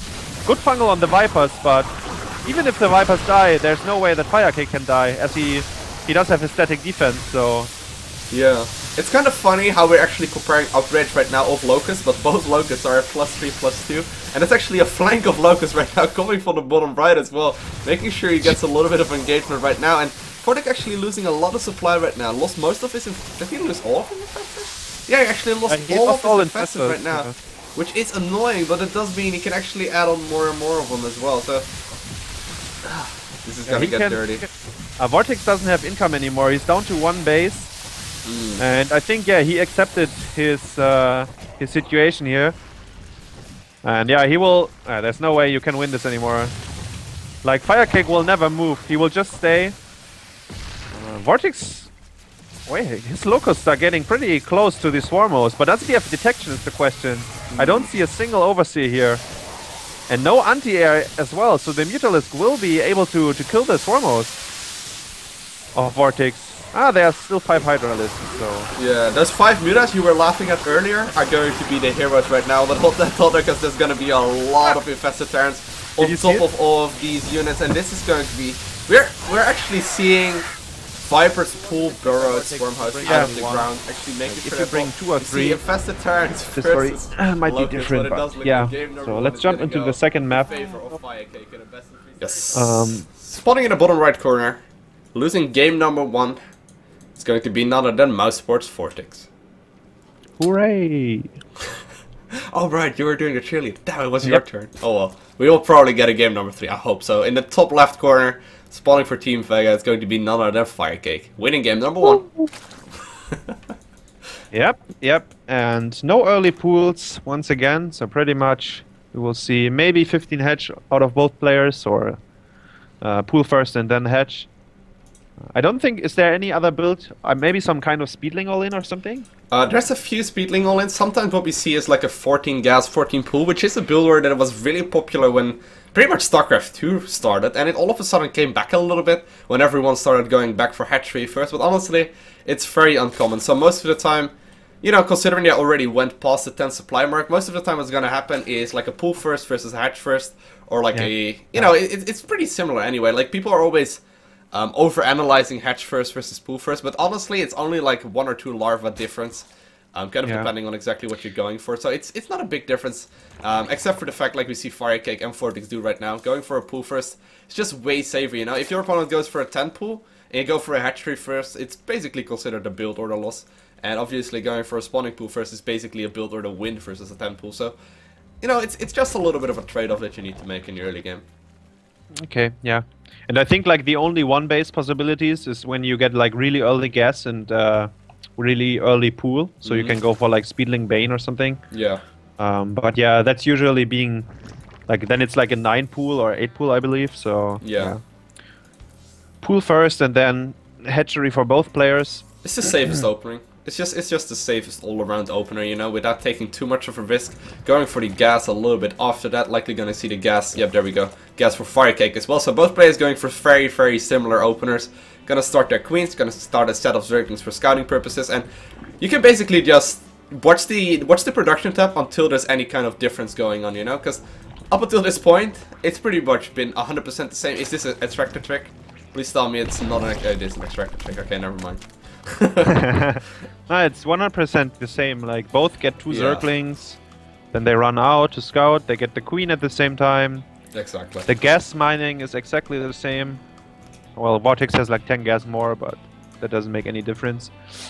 Yeah, so for anyone just not tuning in, it is a best of 5 series in a best of 3 format, which is a little bit confusing if you explain it like that, but basically what's happening is that this is the very last best of 3 series. The winner of this series will actually take the lead for their team pretty much, and right now it is 1-0 in FireCake's favor, which means he needs to win 1 more to actually take the win for his team, whereas Vortix needs 2 more wins in order to take it for Mouseports. And we are completely unbiased. by the way. Just want to point that out. Well, I'm not. Okay, me neither. Vortix tried to get one of the drones down here, but it survived. While FireCake didn't waste his Zerglings. They are still at the natural, poking around. He will probably keep them. 7 more drones for FireCake. While what is Vortix doing? Did he already get those drones? Yeah, he okay. did it a little bit differently with his queen timing, so it just ended up being slightly different. So we see a slight advantage right now for FireCake, but honestly, it's like negligible because right now we see a little bit of an advantage again for Vortix. It's just, you know, the way things line up. It is always a little bit tricky, but it's basically the same thing. Yeah. Second gas going down, though. Exactly the same timing, by the way. Yeah. Yes. You're right about the gas. So do you reckon we're gonna see like a Roach Warren soon again for Vortix as well? I don't think so. No, not this time. Maybe Zergling Baneling, but I don't think he will go for the Roach attack once again. Like, it failed so hard. Is he? No, it's an Evo Chamber, okay. Because it failed so hard on the first map. Like, FireCake, when he figured out what was going on, he got like 12 Spine Crawlers or something. And then like he defended it pretty easy. He lost 10 drones, but he was still ahead in drones the whole game. It's like, except from the late game, but then it didn't really matter that much anymore. So, yeah, Vortix is going for the lair attack now. It's interesting though. What is he gonna use this? Okay, he's actually just gonna get the missile attack upgrade. I was a little bit confused. Usually what you see is actually the lair going down at the same time with the evolution chamber. So I was a little bit confused if it was gonna be like a double evo chamber play, but no. Turns out it's a pretty standard play. Gonna get the Roach Warren next as well. So looks like Vortix is just gonna set up for a really typical mid game. Probably gonna actually this timing of the Roach Warren actually allows it to line up with a Roach Baneling timing or a Roach Speed timing push. And we see a similar build going on for FireCake as well. Does he have the? No, he actually doesn't have the Roach Warren done quite yet. So it means he's gonna go for a lair, which actually is an advantage right now for Vortix. What Vortix will be allowed to do is actually go for a Roach Speed timing push. He will be able to start his Roach Speed right when the lair finishes, and the Roach Speed will actually line up with the +1 attack upgrade on his Roaches as well. Now the third base is down for Vortix, so he will be able to fall back as well, but a little bit of aggression in the middle of the map. Ooh, nice hit. Pretty good Zerg insights, like, I have pretty much no clue about ZVZ, like about the timings and so on, so... I've played a bunch of Zerg.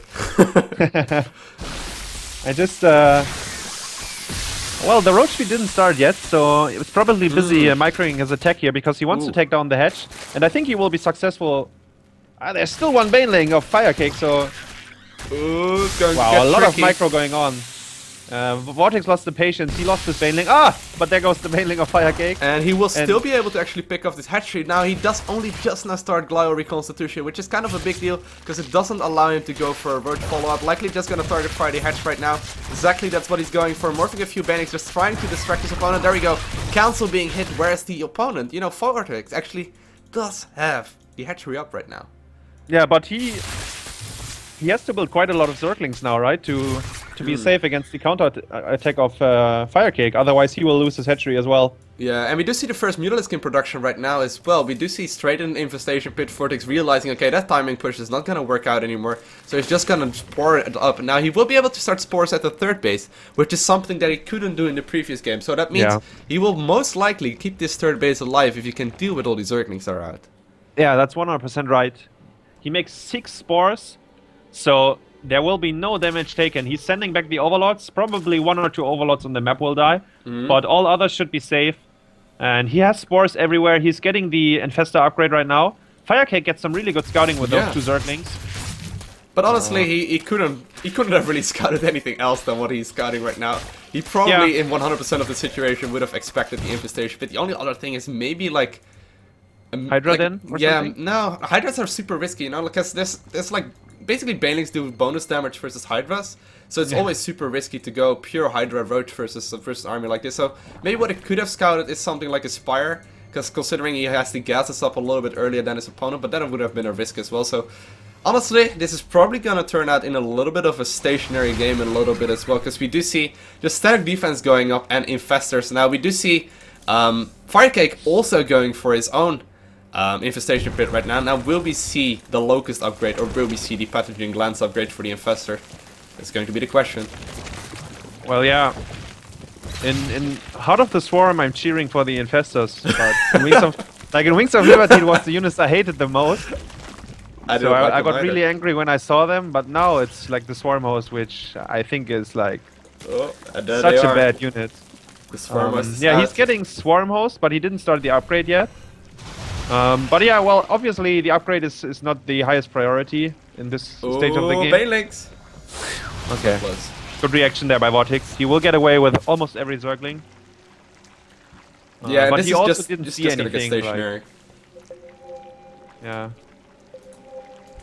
Spore going up, and he will just sit with a Swarm Host once again.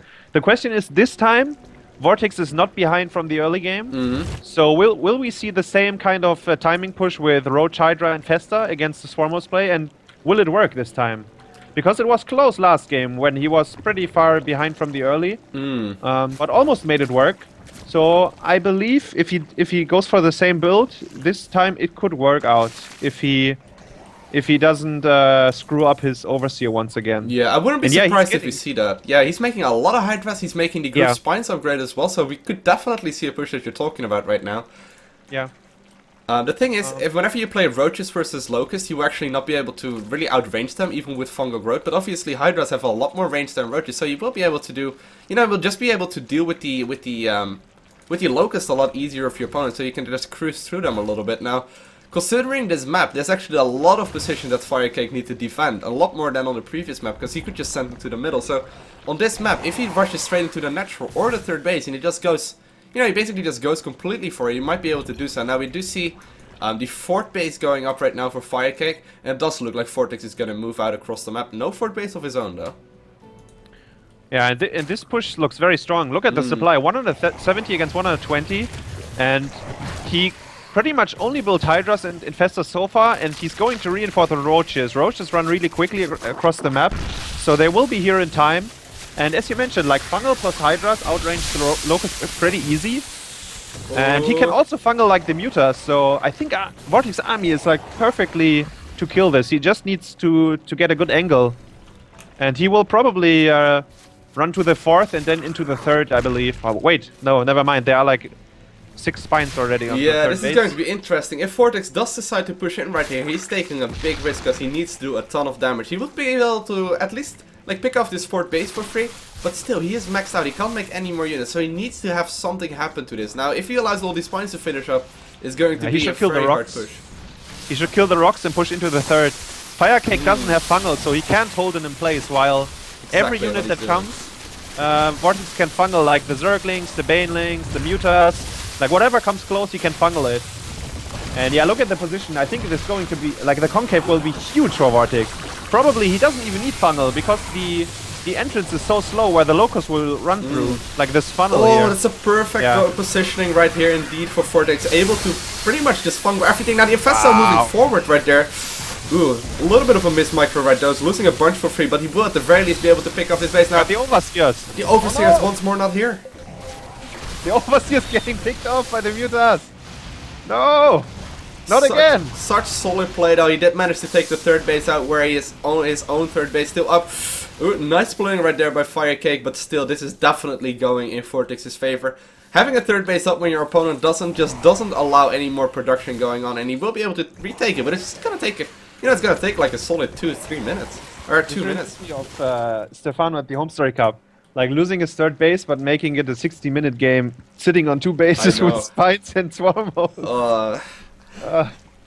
But let's see, I think Vortix still has a good chance to end this game here. If he goes for the same push on the right side, and this time not losing the Overseers. By the way, this game he has the speed upgrade. It just finished. Ooh. We actually see a little bit of a Muta switch right now for FireCake, actually making a lot more of those. Oh. And you will be able to do quite a bit of damage with them as well. 1 Fungal plus the Hydras, and like the Spore Crawlers are killing them so quickly, so I think it's like super risky. Oh, here we go, though. He's gonna move up the ramp right now, and he obviously has the Overseers with him this time, which will be very useful. He will need to keep those alive, though. He's once again hanging them right there, and he will be able to actually see the get picked off right now. He's gonna have to try his best, but it does look like there's a lot more Mutas than Vortix was anticipating right now, which means that the entire army will be able to get picked off. Now, how many Flormers will go down in time? Yeah.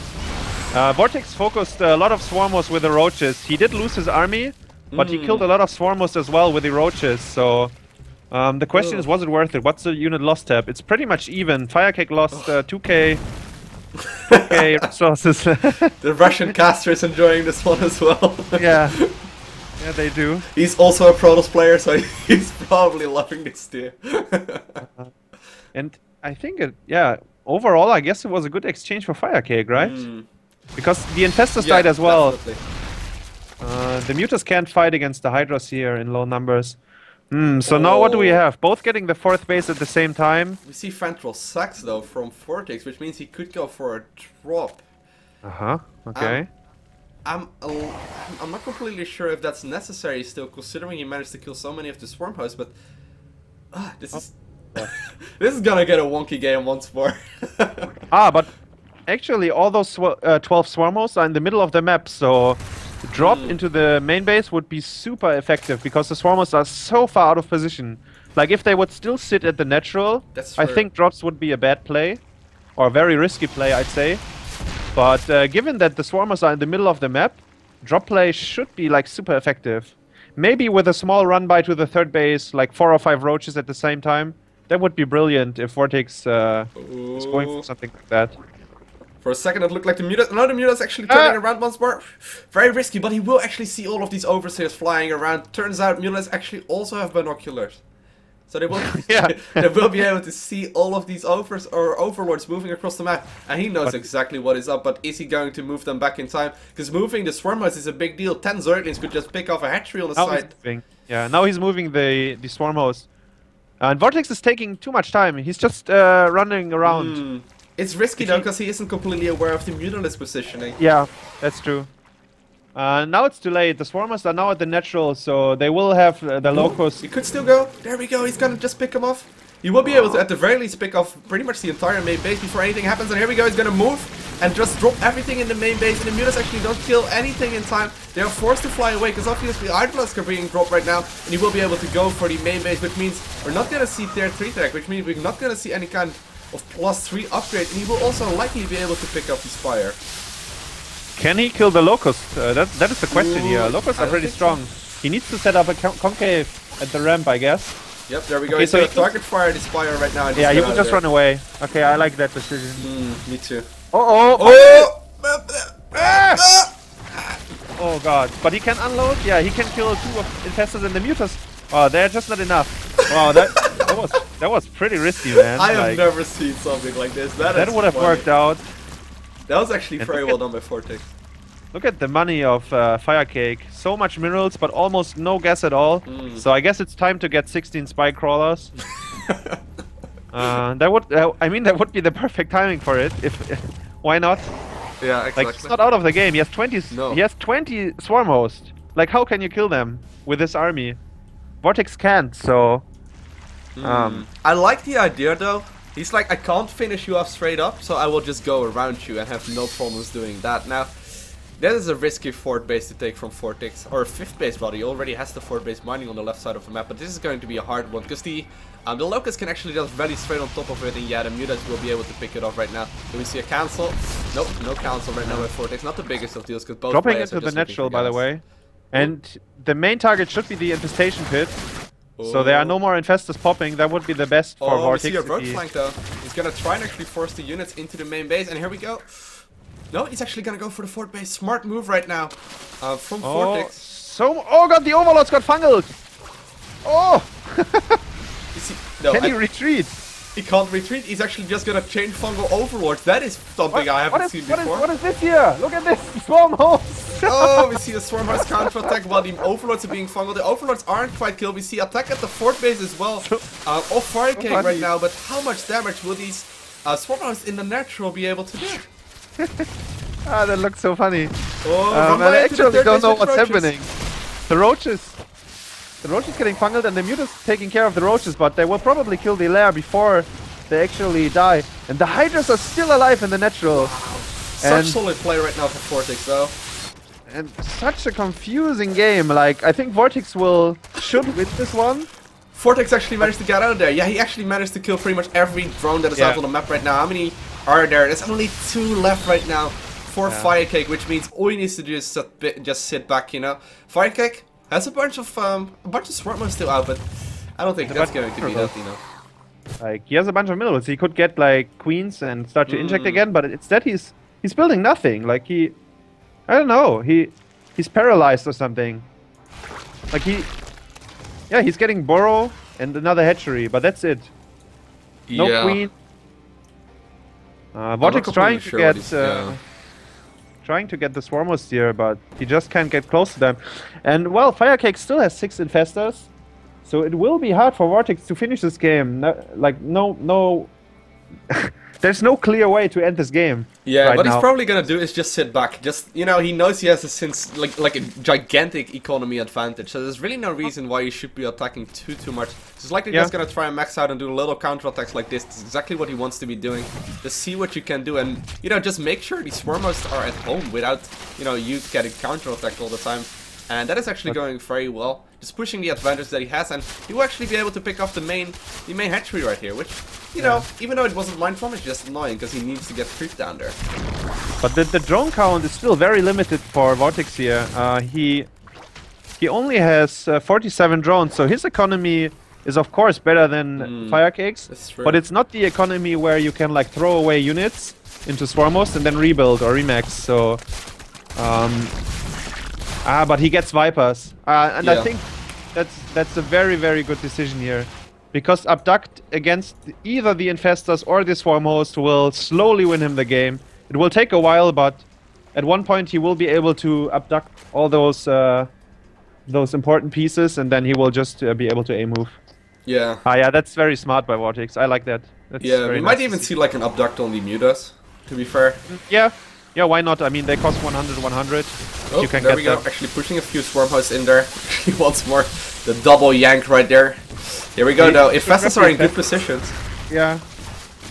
He got 2 fungals off. I guess the Infestors are a more important target right now for the Vipers. Oh.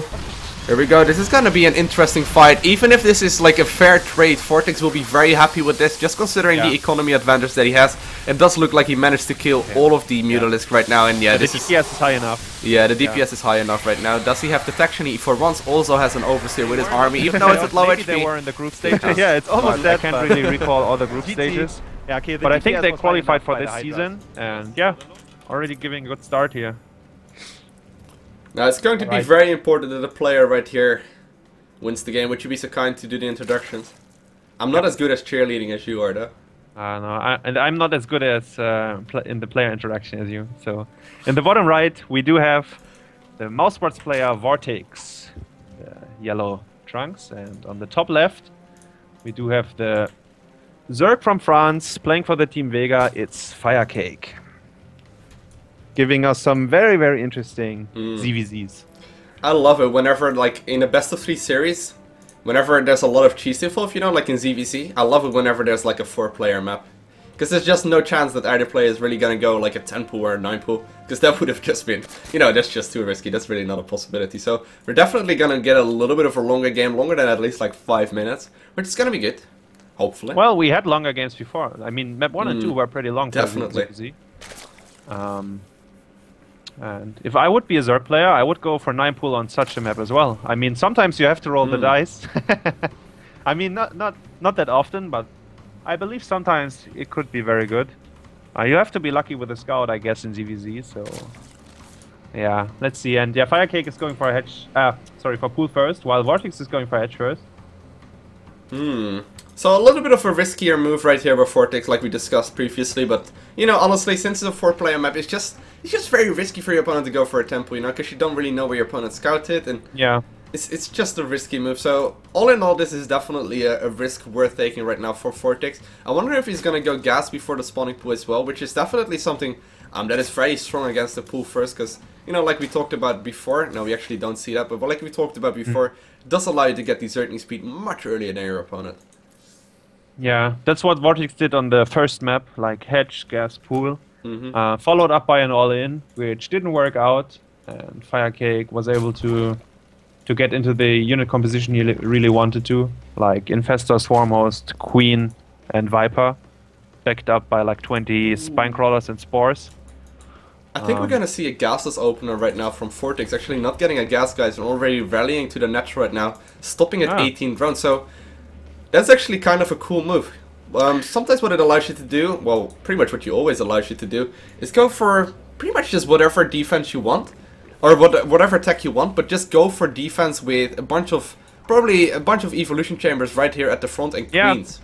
Okay, so what I saw from, like, as I said, I don't have too much knowledge about ZVZ, but I saw Vortix playing in Clan Wars, ZVZ and some other matches, and on Frost I saw him playing like double Evo twice with Zergling upgrades, and then he hit a like really strong timing in the like kinda early mid game where he has like, I don't know, like 30 Zerglings with 1/1 and killing the third base and even dealing damage to the natural and main base. It looked very strong. Let's see if he is going for something like this or if it's going to be something completely different. He won against Tian with that. So and Jan is like, he's like the sickest CVZ player except for Jadong right now. Yeah, Jan is very, very strong, that's true.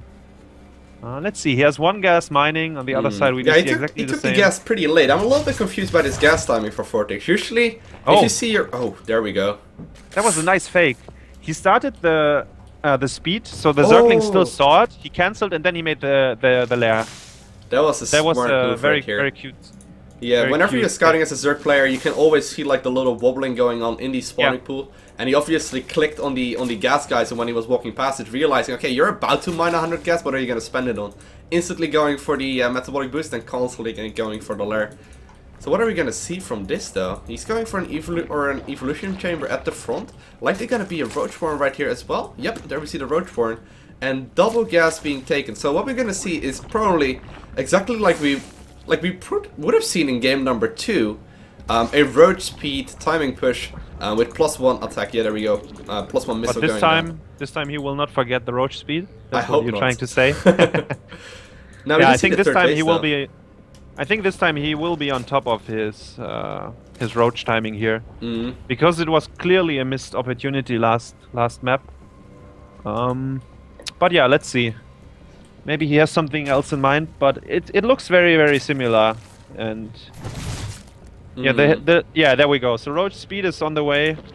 What about the third base, by the way? Should he take it by now, or? Yeah, usually what you see, whenever you stay on 3 gases like this, you definitely want to be taking the third base, because you're gonna need that to fall back on. So usually you would see it before you start any kind of serious roach production. Now, we do see one roach going down for now, which is not gonna... I don't think it's gonna be a hero roach. It's like the single roach push, and there we go, actually one drone moving to the third base. Now, the third base though, it's much earlier for FireCake. Now what do we see for FireCake? FireCake once more going for his Muta style, it turns out, but like you mentioned, the lair is so much earlier in this game that this push is just gonna come like a solid minute or 2 earlier than you would really expect it as a Zerg player.